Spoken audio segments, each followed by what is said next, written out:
Hey, power people. Welcome to Renewable Rides. I'm Gareth Evans. And I'm Dan Roberts.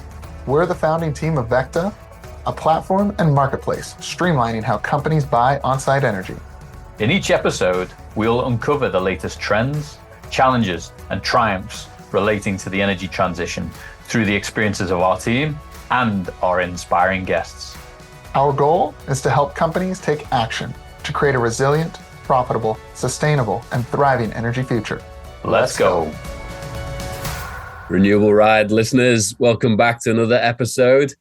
We are extremely honored and privileged to be joined today by Arpita Bhattacharyya and Jigar Shah. And there's a bit of backstory to this one.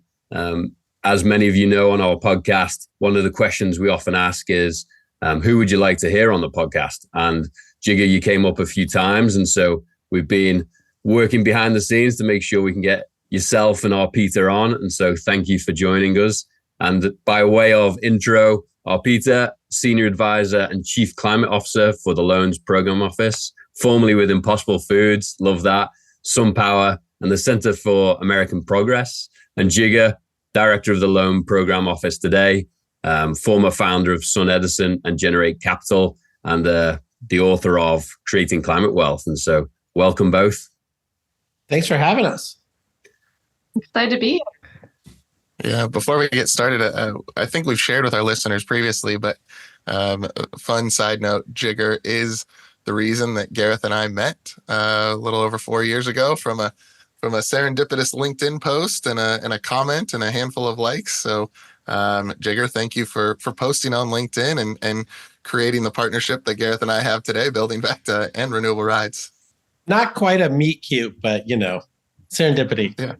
Yeah, exactly. So we always like to start our podcast on a more personal and casual basis, and would love to know what you're both passionate about when you're not thinking loans program office. So Arpita, would love to hear from you. What do you do for fun? What are you passionate about? Well, I'm going to go with a future one because I just signed up for a bike trip going from Slovenia through Croatia, ending in Italy. So I'm going to take up biking. Yes. I'm a little bit of a wimp on DC streets because the drivers here are crazy, but I'm going to do it. I have a couple months to train. So any recommendations on biking generally? I think it's going to be super hot in Croatia at that point, but I'm excited for it. So excited to see if I become a true biker for the next couple months. Hugely in keeping with the Renewable Rides concept. We are both bikers, and nice. We can offer any advice you would like. And I'm in the process of training for a 100-mile run. So anything to do with heat management, endurance, nutrition, you've come to the right place. We're doing 20 to 30 miles per day with like wine and pasta stops and cheese and seafood. But, I have to train nonetheless, and we'll definitely reach out for tips. Love it. And Jigar? Well, before I had my son, who's 8, it was mostly cocktails that I was personally passionate about. But now it's geography because he's like obsessed with geography. And so he actually just like quizzes me every day about like what continent is this country in? Like what's this thing? I don't know if you guys have seen. So there's Wordle, but then there's Worldle. Oh, no. And no. Worldle basically gives you this random form of a blob. And you're like, what country is this? And I was like, I don't know how I figure this out, but he gets it right. So he's pretty good at this stuff. That's awesome. You all should check out Tradle, which is like Wordle, but for trade. And it does the percentage of the industry and you have to guess. It's awesome. That could be your next foray, Jigar. That's a very specific kind of wonk. Yes. Jigar, I'm excited to get to that point. My older boy is 4, and just yesterday we had a bit of a rainy day and we watched Frozen for the first time. And then I got the question of where is Arendelle on the map? And nice. So then I had to figure out how to navigate that one. But I'm excited for some of the real geography questions. I love it. So I would say one of the things as we were preparing, Jigar, I mean, love your book and Arpita. I've listened to a handful of speaking engagements that you've had, but one of the things that really jumped out at me was the fact that you're both fascinated with and have been committed to the energy industry for a very long time. So what in particular, or was it an individual that inspired your interest in energy, Jigar? Well, mine was a book that, my dad just couldn't help himself but buy from one of those Southwestern salespersons, college graduates who like carried 100 pounds of books on their back and like went door to door to sell books. And the one thing that I thought was super inspiring was, for over 100 years more, like we basically made electricity by burning something, capturing the heat, turning it into steam, rotating something. And so when you look at solar panels, you're like, that's kind of different. You're like, that's not, because even wind like rotates something, but like, on solar, you're like, I'm not rotating anything. This is actually brand new. And I don't know, I like, even at a young age, thought that was different enough to be cool. Arpita, what sparked your interest? So I think for me, I used to, most summers, every like 2 or 3 years, we used to go to India, specifically Calcutta, where my family is from. And it was always pretty hot in the summer.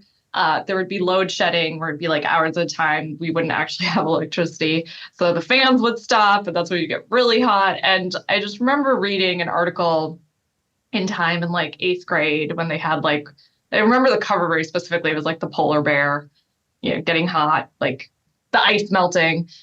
And it was very specifically talking about both India and Bangladesh, and particularly that region being ground zero for climate change. And so it was basically from then I've been interested in this and, led our high school energy club and had people dress up as like Captain Planet, asking people to recycle. And then in college being like, funny phrases of like, do a faster shower or like, keep the lights off or any of these 10 activities that you do. So it's always been an interest, and it's been fun to see how much it's changed over the last 15 years on the landscape. So it's been a fun ride.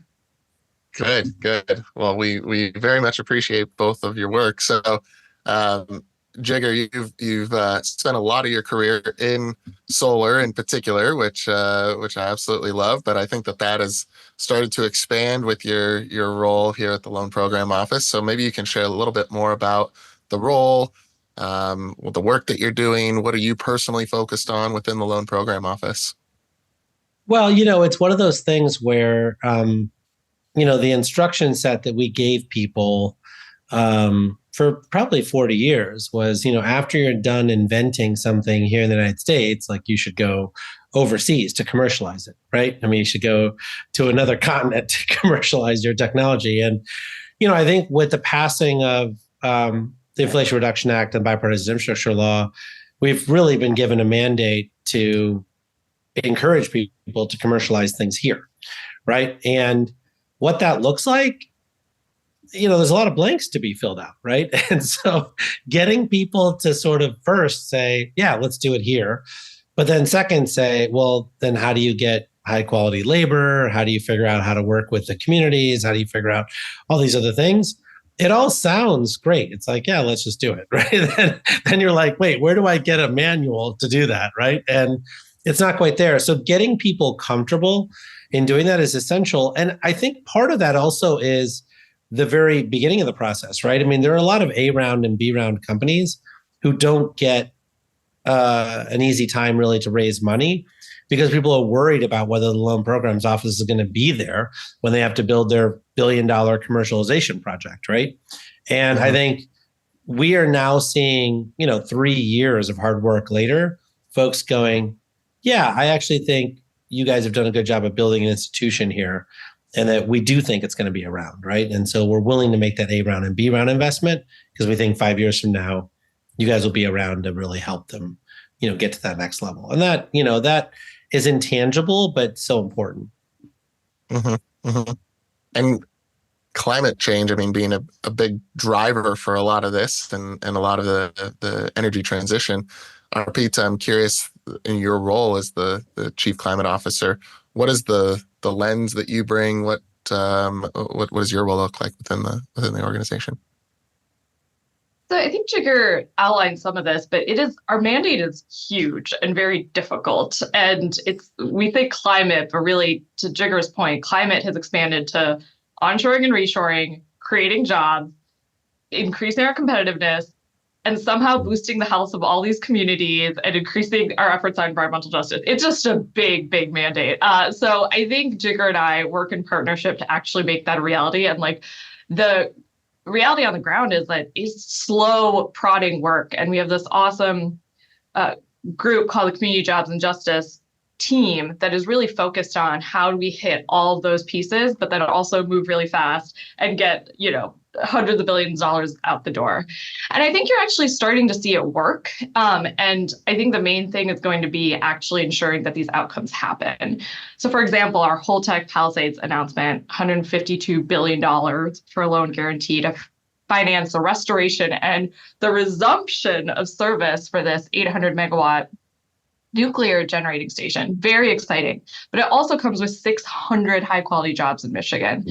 And then we also are expecting to see 1,000 jobs during the regularly scheduled maintenance, et cetera. And that's just huge that we've been able to use this new authority that we got, Inflation Reduction Act, the energy infrastructure reinvestment money, which is a huge pot of money to really take existing infrastructure, re-energize it, and bring back jobs here in the United States.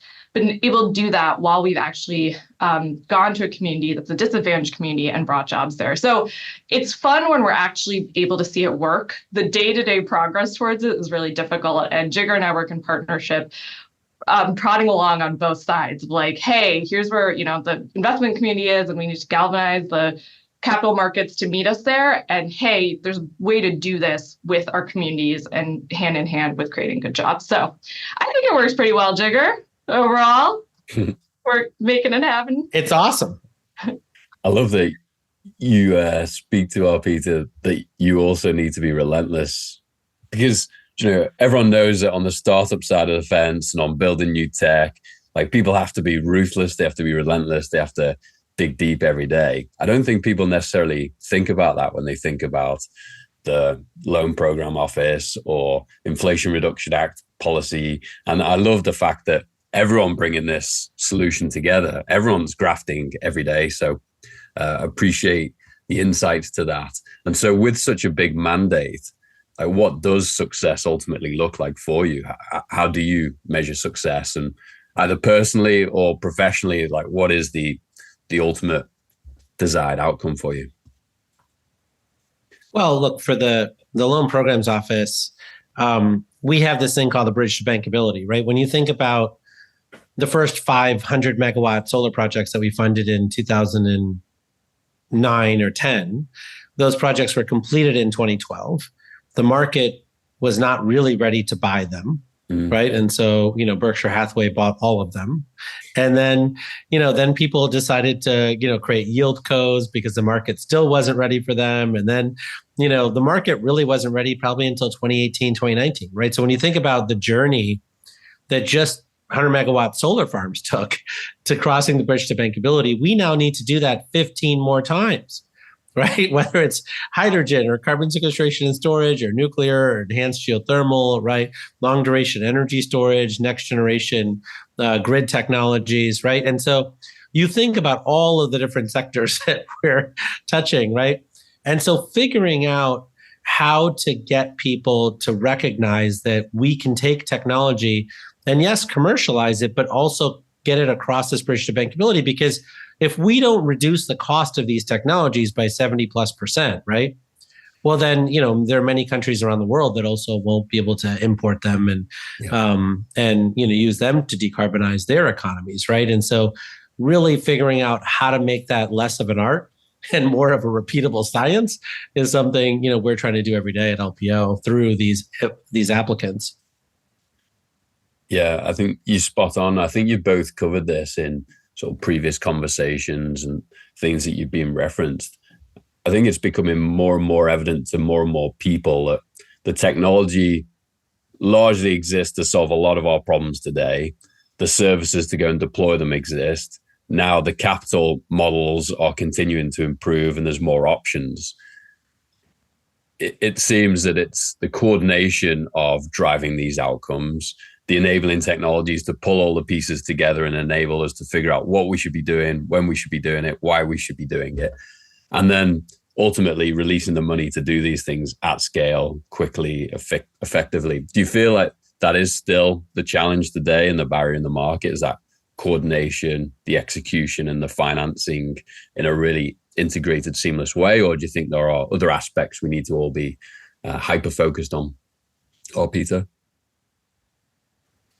So I think it's definitely a challenge. And what I think, I've mentioned this before, and I think this was sort of the model. The Inflation Reduction Act did a really great job of creating levers for both demand and for supply. So obviously for creating demand, all the tax incentives, figuring out, how to ensure that people can afford their solar panels or the wind, hydrogen, geothermal, et cetera. And then LPO is a little bit more on the side of like making sure we have the supply to meet all of that. But there are definitely gaps. And what's been great is working across all of our offices at the Department of Energy. So for example, for hydrogen, I know you all have been tracking that pretty closely, but we did see a gap when we were thinking about the hydrogen hubs and the tax incentives and trying to weave all of that together. And so the Office of Clean Energy Demonstrations last year did put out an RFI, a $1 billion RFI to think about offtake strategies, because we're going to have all this hydrogen. How do we actually ensure that there's going to be offtake at the end? So what's been cool is to see that, there's all these pieces work like out there, but we're going to have to work to really bring it all together, and it doesn't just happen. Yeah. And I think I feel like Jigar and I are both like sometimes like we want to go in and fix it and like be doers and just be like, let's get everybody in the room and try to do this. But we can't do that all the time. We shouldn't be the players doing it, but there's going to have to be more of the, like, obviously there's the developers, but people coming together to like figure out the big picture solutions, whether it be on hydrogen or a nuclear, all these pieces, like unless we have all the industry as well as the policymakers coming together and figuring out how all this maps together, like we're not going to be able to make the progress we want to. And our Pathways to Commercial Liftoff report is definitely the biggest effort to do that we've had at this agency. So it's really great to see them stitching it together and bringing in the industry voice. We're going to have to keep doing that across the agencies, across private sector as well. Yeah, I mean, one example I'd give you is, for those of you who've been working in the solar space for a long time, when you look at people who have warehouse rooftops, it has been the case for ever and ever and ever that it is ridiculously cost effective for them to put solar on their roofs. So cost effective that we could easily put 200 terawatt hours of new production on their rooftops. And it's like this over optimization question, right? And then what's happened is folks are like, well, how about a 20% rate increase for you, because we're going to put a natural gas peaker plant like on your distribution line because there's been so much load growth on your line. And you're like, well, if you would have filled up those rooftops with solar and put battery storage on there, you wouldn't have had a 20% rate increase. But this dot connecting is just extraordinarily difficult for a lot of folks to do, right? And as Arpita is suggesting, it's not really our role to lecture people or to tell them what to do or whatever. We certainly can point out some of these, macro trends and nuances and cost effectiveness things, but it's just, folks have learned a lot around supply chain and some of these other things from the COVID crisis and other things. But then getting them to take those lessons that they've learned and being a little bit more proactive to protect themselves from, these sort of dynamics is something that these technologies can do. But they got to lean in, like lean a little bit, Yeah. No, you're preaching to the choir there, Jigar. We see that, and we're working hard to help all those warehouses get covered in solar and others. One of the things, was going to be touching on this a little later on, but I'll bring it up now, Jigar, since you started to touch on it, is we're starting to see this kind of dichotomy between for the first time in 20 years, where there's been the studies lately of the first time in 20 years, we're going to start seeing electrical load growth. And I think largely over the last 20 years, it's been to great efficiencies that have been a lot of companies have been deploying. But we're going to see this load growth from the electrification of everything, certainly of transportation, from the boom of AI and the explosiveness of data centers. And so these utilities are trying to play catch up to fulfill the service needs and the load needs, but at the same time they're also facing the fact of, do we shutter some kind of older power plants, older fossil fuel power plants? So what's your perspective on kind of that balance between supply and demand, and then what specifically, if anything, is the Loan Program Office doing to help with this major shift that we're in the very beginning stages of? Yeah, it's this extraordinary thing where when we came into office, this was already on our mind. So all of the modeling work that we've done at DOE has actually already assumed this level of growth, right, for the president's decarbonization by 2035 and then the entire economy by 2050. So it's not something that's different than what we've already proposed. And that's why we have the virtual power plant, like liftoff report that came out last year, right? The nuclear liftoff report. We're putting out a grid modernization liftoff report soon. We just published the enhanced geothermal liftoff report. And folks are saying we just need to build a whole bunch of, short-term fixes with natural gas plants that raise rates really fast. And you're like, do we? We just published all of these tools that we have that we piloted for 20 years that are ready for prime time. Maybe we should look at some of that stuff. And, I think folks are coming to it late in the game. And I think the conversation, frankly, hasn't been as expansive or thoughtful as I've wanted it to be. It's a little more crisis driven, but I don't think it's a crisis that we're unprepared for. It's something that we're actually ready for. We have an industry with 1 million people in it that focus on distributed solutions, right? That figure out how to for instance, there are utilities that are saying to commercial customers, if you want to expand your electrical service, you have to wait 1.5 years, right? You don't have to wait 1.5 years. You could add batteries now, plus put in smart panels in there to manage load more effectively and get interconnected next week. But a lot of utilities are saying, well, there's a cultural issue there. We're not used to doing it that way. We haven't trained these workers that way. And I was like, yeah, I get it. But your entire goal in life is economic development. Do not slow down economic growth in our country because you're unfamiliar with some of the tools that we piloted for 20 years, right? And so I feel like, DOE has been there and has published these reports and done all these things. And so we're ready, I think, for this moment. But I do think that folks have to just take a deep breath, recognize that we have the solutions, and then just go out every day to push them. Mm-hmm.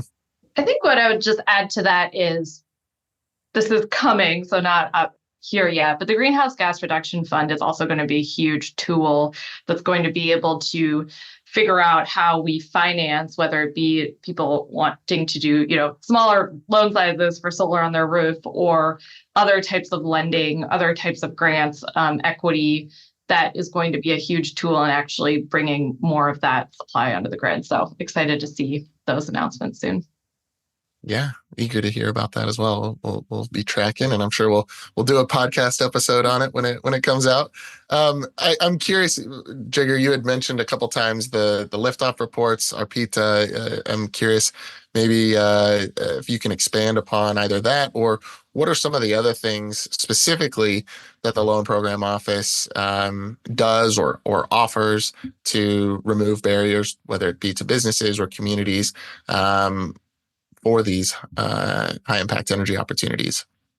So my first role actually at Department of Energy was Chief of Staff to our Deputy Secretary. So I got to have this great view of the full agency. So I think I will take a minute to just say what is incredible about DOE, and I knew nothing about this agency or what we did before I started here at all, even working in solar for a number of years.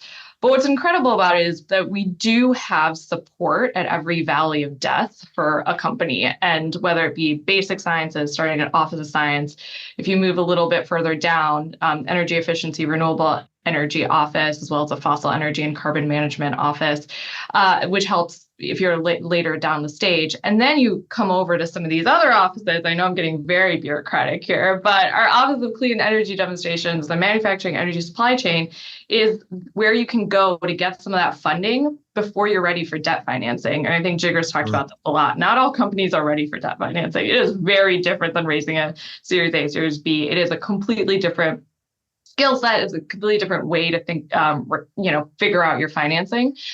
So what has been cool is I think the Department of Energy has really been thinking through at every one of those phases, what type of company actually needs us.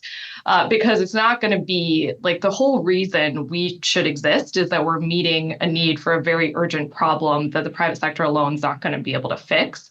And so I think the department's getting a lot more thoughtful about that. And it can't just be Department of Energy. We've been working really closely with Treasury, Department of Interior, with the White House, thinking through like the permitting issues, the length it takes to go through NEPA, et cetera, because we can't have a lot of those wins and accelerate on any of these timelines unless we're all working together as an interagency. So it's definitely, we're trying to reduce those barriers. And part of it is honestly information. Like, again, the fact that I knew nothing about this department, the amount of resources we have is just going to be a communication problem that we continue to work on. Would love your guys' thoughts on how well we're doing, but I think we've been working to try to make it a little bit better. I think education and awareness across the board is probably the biggest obstacle and opportunity for us all to overcome, isn't it? I think it's a big part of what prompted Dan and I to start the podcast is we need to make energy interesting, enjoyable, engaging, because for many business leaders, for many people who aren't thinking about energy every day, it's not something they necessarily think about or even think it has an impact on their business until they actually realize now it's making up 40% of their operating costs. And when it doesn't show up when they wanted it, now their operations are shut down and their contracts are reliant on their emissions. And so it's becoming more and more aware, but we completely agree. I think the education bit is super important.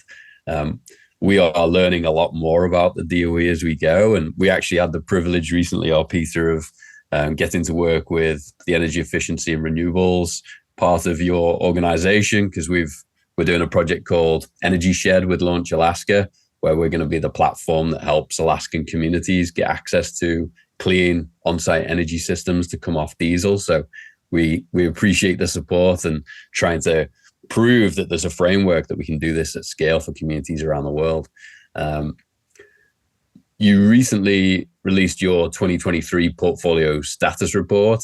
Can you give some highlights and updates as to what's included in that and why people should check it out and what you and the team have been up to, Arpita? I'm happy to, but I'm actually going to probably throw it to Jigar because he's been here through that full time and has a lot of successes to talk about. All right. Well, the portfolio that we have is quite large, right? I mean, we've put out something on the order of $34 billion of loans, right? So when you think about how large LPO has already been since 2009, I think there's a lot of folks who don't really understand how incredible our portfolio management group is and our risk management group. So when you think about our portfolio, it was rated again this year BBB-, which means we're investment grade, which is pretty extraordinary when you think about the fact that we're supposed to lean into risk. We're supposed to be early. We're supposed to do things that folks are afraid of providing commercial debt to. And so for it to have worked out to the point where we're now at investment grade, I mean, I think that after we do all these new loans, it'll probably decrease a little bit for a period of time before increasing again, but we'll see. But the broad headline is that, last year everyone paid on time. There's one project that's in a bit of a workout that has an interest only payment right now, which is a big solar concentrating project. But when you think about how remarkable that is, it's great. But we also have 4 projects that closed their loans for roughly $5 billion last year. They've already drawn $1.7 billion on those loan requests. And so folks are moving, jobs are being created. We've got another $14 billion that we provided conditional commitments for that we expect to have closed in this fiscal year, right? So that's great. But the other, high end thing I would say is that the overall losses across our portfolio is about 3%, which is about $1 billion. And we reserved $5 billion for that $1 billion. So we reserved $5 billion for losses that we thought could happen, only realized about $1 billion of those. So the US Treasury Department does an evaluation every year of our portfolio, and they already swept $3 billion of that and said, you guys aren't going to need this because you guys have done such a good job of managing a portfolio. We're going to take this and use it for other purposes. And so when you think about that level of validation, it's kind of great, right? So we predict how much money we might lose, and then we come in often far lower than that. That's pretty incredible. And I've been sitting here as you've been throwing out numbers, trying to internalize 34 billion. That is a very large number in even in the biggest of financial worlds. One of the things that as I was preparing, I was also seeing as a big goal, if you will, is the mobilization of private capital. And Jigar, maybe you can just spend a second talking about how, okay, you've deployed 34 billion over the past 10 plus years, 15 years, but how much has that enabled the mobilization of private capital into those types of projects as well? Yeah, I think when you think about the liftoff reports, but also the loans that we put out the door, the goal of it is not the actual projects that we do, although we're very proud of them. It's around providing comfort to the rest of the private sector to crowd in more capital, right? So when you think about where EV manufacturing was when we did the Tesla loan, it was nowhere, right? But today you have so many companies doing EV manufacturing, which is great. And they're going to have some challenges and all that stuff, right? But I don't think that any reasonable person could conclude that this was going to happen in an inevitable fashion had we not made the loan to Tesla early on. Same thing's true with the first 5, 100 megawatt solar loans, some of the big geothermal projects that we did in the past, right? Without that data, I don't think we'd be having a geothermal renaissance right now. But also nuclear, right? Without Vogtle Unit 3 and 4, Unit 3 turned on last year, Unit 4 is going to turn on any day now, that I don't think people will be talking about new nuclear right now, right? And so yes, there's direct job creation, emissions reductions, and all those things that come from the loans that we provide. And then we crowd in capital for the equity for the projects that we, of course, put out. But I think when you think about just how much equity has been inspired by the liftoff reports and really defining what it looks like to crowd in capital, what milestones people should be looking for, et cetera. But then also realizing those milestones through these loans that we're providing, right? There's a method to the madness. I think people think that a lot of this stuff is random, but there's a real method there. Did you want to add anything there, Arpita? I would just add, I've been doing an exercise, which, I keep up to date of tracking administration priorities. There's a lot of stated goals out there for capacity as well as, general supply chain. And it has just been great to see our pipeline and the announcements we've had match up to all those incredible goals. And of course, industrial strategy here in the United States is going to look very different than other places, but this is essentially it, right? We could create targets and we're figuring out how at every, phase and at every stage we're able to push them forward. So I think, Jigar's mentioned a lot of them, but in terms of just catalyzing new sectors in hydrogen, our ACES project, the full EV supply chain, I won't even list all of those, but both on the critical mineral side, as well as batteries and the full supply chain of batteries. We're creating sort of the base of that sector to really,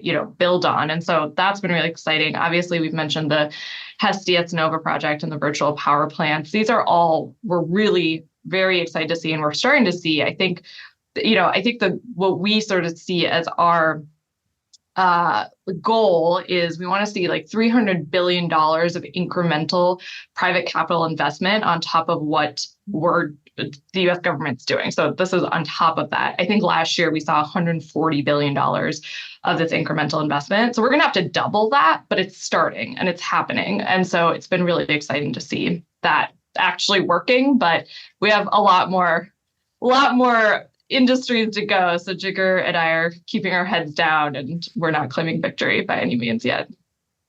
Well, thank you for all the work and time that you guys are putting in to make this happen. I think just hearing some of those, the 140 billion is pretty staggering. I know that it needs to double, but that needs to be celebrated.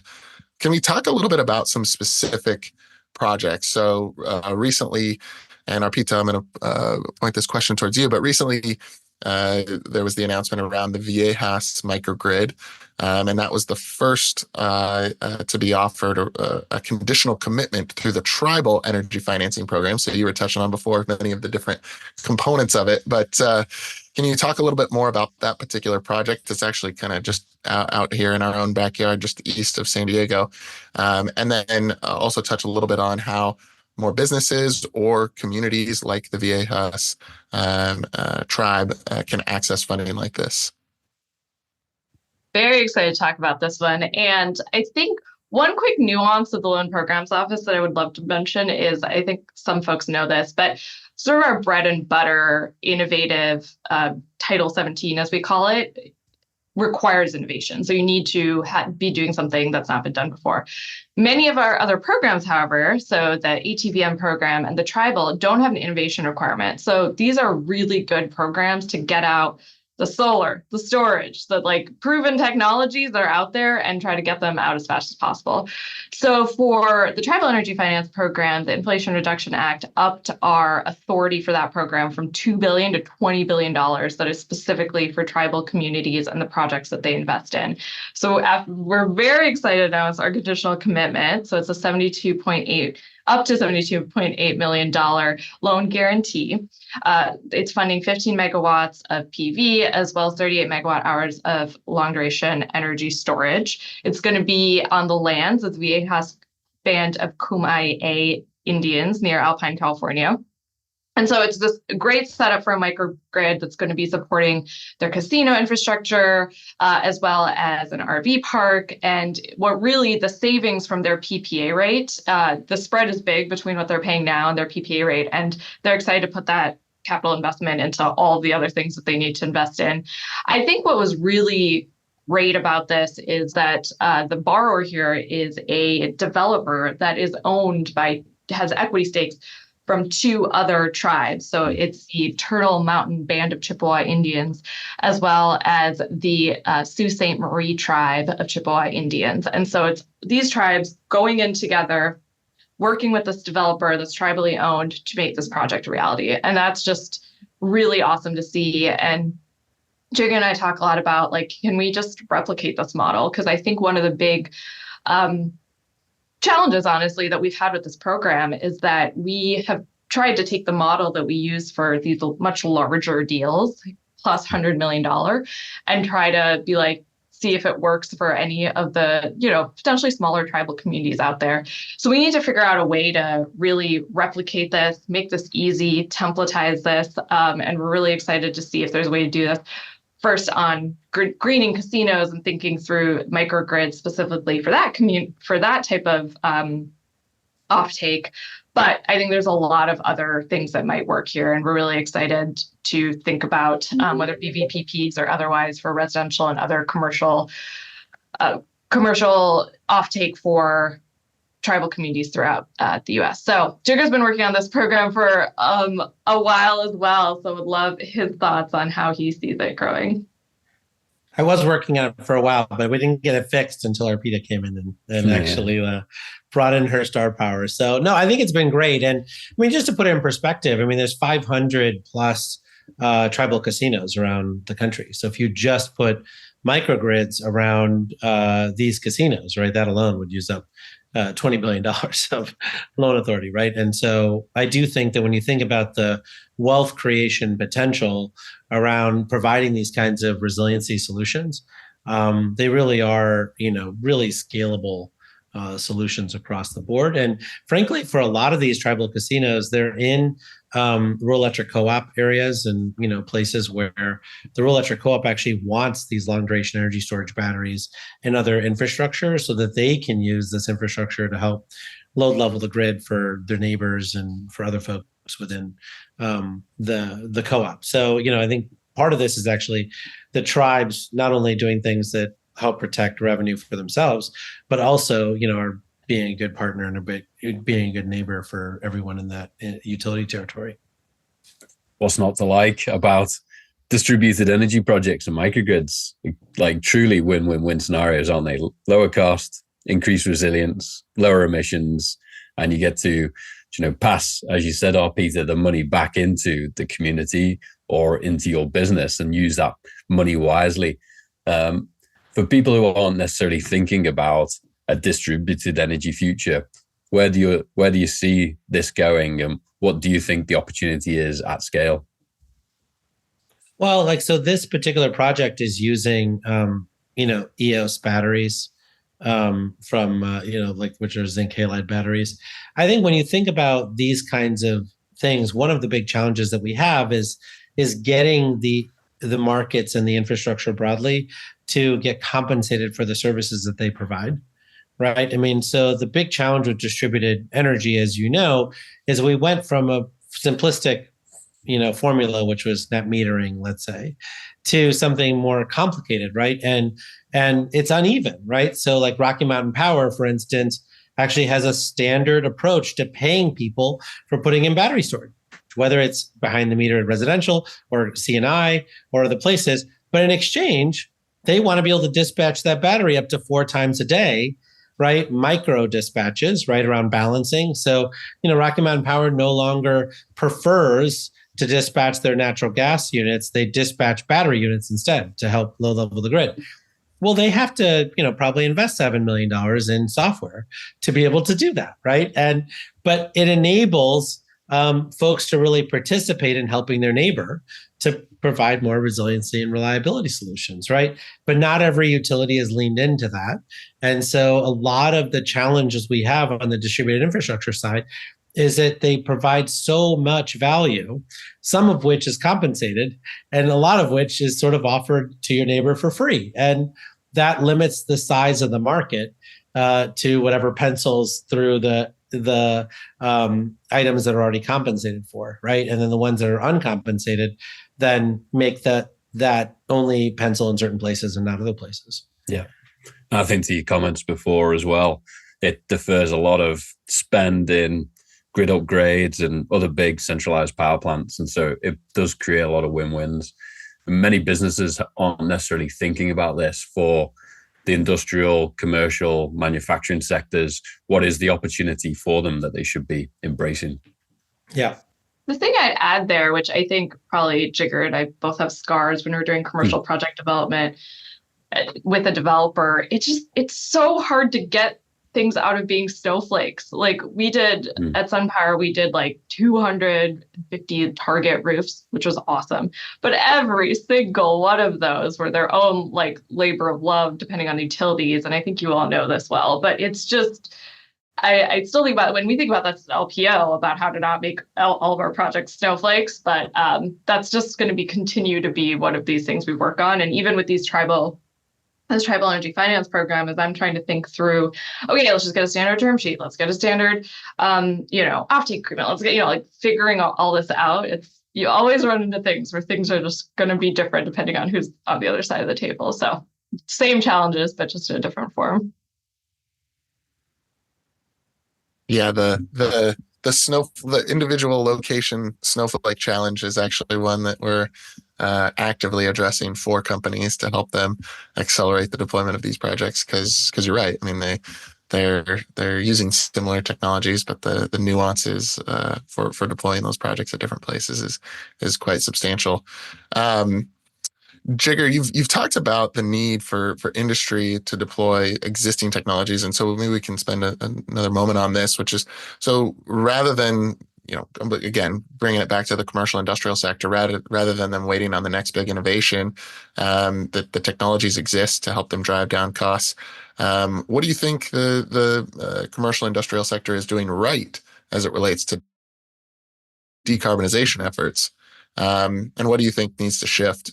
Well, I mean, certainly when you look at what folks are doing on the HVAC side, moving away from coolants and other things that have very high greenhouse gas emission impacts, I think folks are moving towards being more compliant within that Kigali framework, which I think has been inspiring to see. I think you see the same thing with lighting and energy efficiency. And, as things hit end of life, they've been replacing them with radical solutions that are far more energy efficient. I think that where we continue to see some struggle is trying to figure out exactly how to make this relevant within their financial decision-making framework, right? I mean, I think you and I both know that the amount of money going through a warehouse or some of these C&I facilities is so large that their $50,000 a month or $100,000 a month energy bill, frankly, just isn't like the biggest expense that they have, right? So if you're saving them 18% on something that is so small, I think a lot of folks are like, why are you bothering me with something that saves me like $18,000 a month? And you're like, well, forget about it as $18,000 a month. Think about it more around resiliency. Think about it more as backup. Think about it more as an ability to actually make sure you have less interruptions to your current business. And so my sense is that some of the easier wins are ones that we already have in place, which I think is awesome. But then figuring out how we use like backup natural gas generators, how we use some of these things that people already put in as instead of being on the expense line, being on the asset line, right? And really figuring out how to like help them, bring that thought process and change in there is something that we're trying to take their current wins and actually, expand it into future wins. Yeah. Just to round out this conversation, what do you think is the biggest misconception business leaders in industry today have around the energy transition? What are you seeing on I your think side? that in the 1970s, we somehow decided that these infrastructure things were going to be done by this set of people over here on the side, and that we don't have to worry about it, right? That the electric utility was going to handle it, the water utility was going to handle it, the gas utility was going to handle it, the airport authority was going to handle it, whatever it is, they were going to do it. And now we're realizing that, no, you kind of do. You kind of have to care just a little bit, right? Get a little bit more involved in this kind of decision making, because figuring out how we use technology that we've invented 30 years ago and have been piloting for the past 30 years is essential to keeping your rates down. And if you just leave it to someone else to do, they're going to do what's super familiar to them, right? And I don't fault them for that. Like, I'm not bad mouthing folks. I'm just saying they're going to do what's super familiar to them, not what keeps your rates the lowest, right? And so if folks don't get involved, then their voice is not at the table, right? And so I think that we just have to figure out how to change people's mindset to just sort of like turning off their brain when it comes to these things and actually being like, no, you actually need to have an opinion and voice it a little bit. I think what I would add there is also folks who are wanting to come into this industry and be leaders. One of the greatest pieces of advice I got from in college was go to a company that makes something. So I think both the new generation workers and the finance community, honestly, for a while has known how to fund software companies and scale those and think about the use cases for that. Making something and the manufacturing of goods, whether it be solar panels or Impossible Food burgers, it's really difficult. And I think the more we have business leaders in this space who understand the actual nitty gritty of how that actually works, I think we're going to have to be successful. Like, that's the only way we're going to be successful, because it is going to take some slow, boring plodding along to actually make these, whether it be on the manufacturing side or otherwise, successful. So hopefully, as more people get into it, they're excited about both getting into the nitty gritty as well as some of the other cooler AI solutions out there. Well, and I think too, with a lot of the work that you're doing and other organizations within the DOE and others of reshoring of manufacturing, there's going to be more opportunities for people to work in those types of businesses. So I completely agree with you. That is coming from someone that has spent my life in software, and so I can't appreciate it myself, but working hand in hand with these business leaders on a regular basis, it's so important. Well, I want to shift a little bit into some fun questions as we look to round out. One of the questions that we always ask our guests is, and Arpita, I'll start with you. If you could be any one energy technology, what would it be and why? So I was going to go with my controversial one because Jigar and I like to jokingly fight about fusion. But I got to focus a little bit on the early stage fusion things that were happening in DOE. So that was exciting. So I think that'd be really fun. I feel like it'd be good to be in that state of like plasma. But other than that, if it wasn't fusion, it would be geothermal. I mean, I feel like to just be one with the earth and creating energy would be very satisfying and seems like one of the more like soothing, calmer technologies. Love that. Love that. Jigar? I mean, I feel like we're already taking advantage of the fusion reactor in the sky. So it's always got to be a solar panel. Yeah. I mean, like I've been doing fusion for a long time. It's just like, millions of miles away. So no, I'm obviously, I know it's a well-worn answer, but I'm an OG on solar. So I was going to say, I was going to be shocked if it was anything other than solar for you, Jigar. Peter, any favorite quotes that you live by or work by every day or motivate you? Yeah. So when I went to study abroad, this was in college, like forever and ever ago, this was in Ecuador. They used to always have this phrase, todo es posible, nada es seguro. So everything is possible and nothing is certain, which I think is just nice. Beautiful for all parts of life, but definitely for the energy transition as well. Amazing.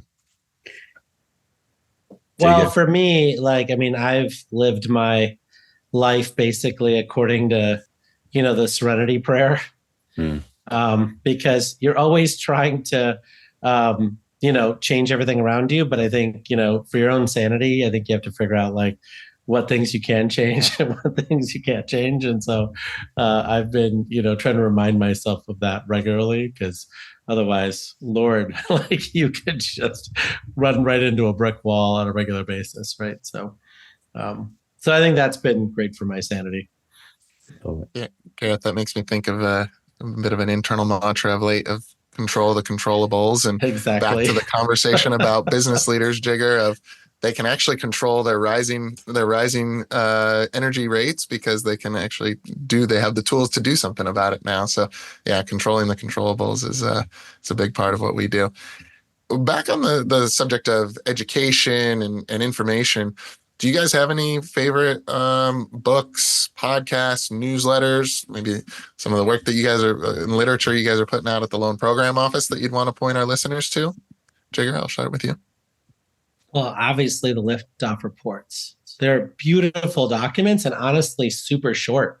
I think, for what they do, I think that it's 30 pages, sometimes 60 pages, like the executive summary, super short. So I'm a big fan. But the other thing I read religiously is Clean Tech VC's newsletter, or is it CTVC? I just think it's just so much information packed into so little space. It's always well worth doing. Yeah, we just had a listener when we ask the last question recommend Sophie Purdom from CTVC. She's amazing. Yeah. Arpita?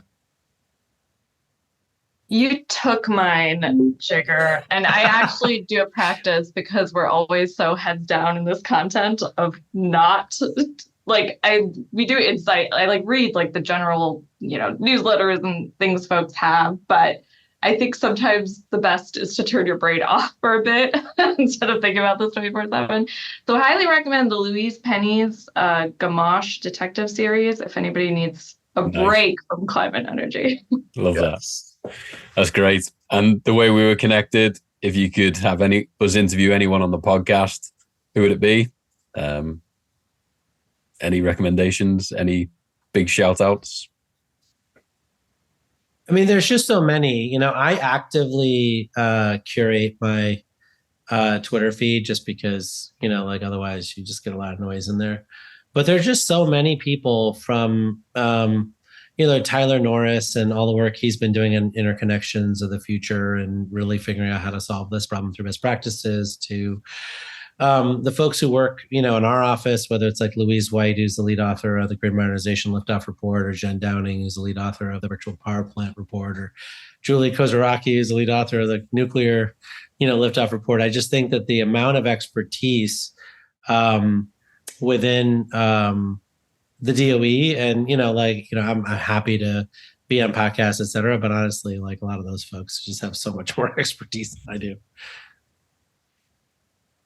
I think a good one would be Dr. Berhe, Asmar Berhe. She just left the Office of Science as the director there. And again, I think being able to link up so much of the deployment action we're seeing from some of the basic stuff that came out of our labs is pretty amazing. And some of the first solar panels we came out of our national lab. So I think she'd be an interesting one to go all the way back and think about the supercomputing power and all the ways that we're using the very fundamentals of science to actually make the shift on the climate side. So that'd probably be my recommendation. Love that. What a way to round out a great episode. You're both extremely busy. You're both extremely awesome. Thank you for taking the time. Thank you for helping build awareness and education in our community. And excited to follow your journeys and see lots more money deployed, lots more great research, and lots more great outcomes for our businesses and communities around the world. So appreciate all you do. Thank you. Thanks for having us on. Thank you both. Thank you. Dan, what a great way to kick off season 2 with Arpita and Jigar. Woo! One that I've been looking forward to for quite some time. So that was really fun. I think in reflecting back on that conversation, the thing that really stuck out for me, and I had a feeling that this was the case, I didn't have an appreciation for the magnitude, but the Loan Program Office is not just intended to fund some projects and get them off the ground. It's really an enabler of private capital to have comfort coming into those projects or adjacent projects. And I think Jigar had thrown out the figure of in the history of the Loan Program Office, roughly $34 billion being deployed, which is a staggering number in its own right. But now having, I think in last year alone, $140 billion of private capital deployed into the energy sector, which is extremely commendable, and one that frankly we need a lot more than that, 6-7-fold that on an annual basis moving forward in order to really see the outcomes of the energy transition that we all hope to see. So I think the work that they're doing is commendable. I'm sure there's a grind every day for them in coordinating all these different parties, but to see the private capital flowing into the space is super encouraging. Gareth, what jumped out at you? Yeah, I think for me, well, I think I'd agree that those numbers are mind-blowing, aren't they? We can't even wrap our heads around the size of the dollars that we're talking about here. And I think for me, it highlights how they're operating at both ends of the spectrum and everything in between. And here they are, they're helping facilitate more manufacturing being reshored back to the US, increasing supply chain security. And with that, it's actually bringing some of the challenges that we spoke about on previous episodes of the more we bring manufacturing back, the more energy we need. And our grid isn't set up to be able to deal with that increased energy load and demand. And so then it's creating opportunities for more microgrids, more distributed energy systems, more innovative energy solutions that are scalable and flexible and can be built quickly, efficiently, and capital can be deployed into them. And I think the Viejas Microgrid was the other end of the spectrum for that. Is it wasn't a multi-billion-dollar investment, it's in the millions, but it's going to make a massive impact on a community to get access to cheaper energy, more resilient energy, and lower emissions. And then the community gets to take those cost savings and share them back amongst the community to all benefit. And so how do we do more of that at scale and play both ends of the supply chain story, the major mega bucks, and then the high volume opportunities that drive the mega bucks for everyone. So super exciting for me. And I like what they're doing, like where they're thinking, and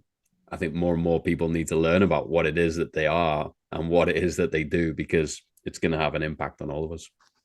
Yeah, absolutely. Well, I'm looking forward to checking out some of those liftoff reports, and yeah, look forward to tracking them both, and just thankful that they took some time to educate our listeners on what the loan program office is doing and some of the challenges they're helping solve.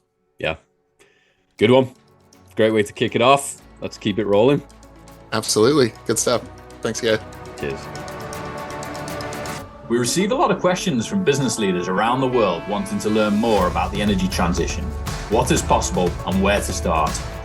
So to help you stay informed and up to date on best practices, opportunities, risks, and success stories, we created an industry newsfeed at VECKTA.com/news with all our podcasts, blogs, and newsletter.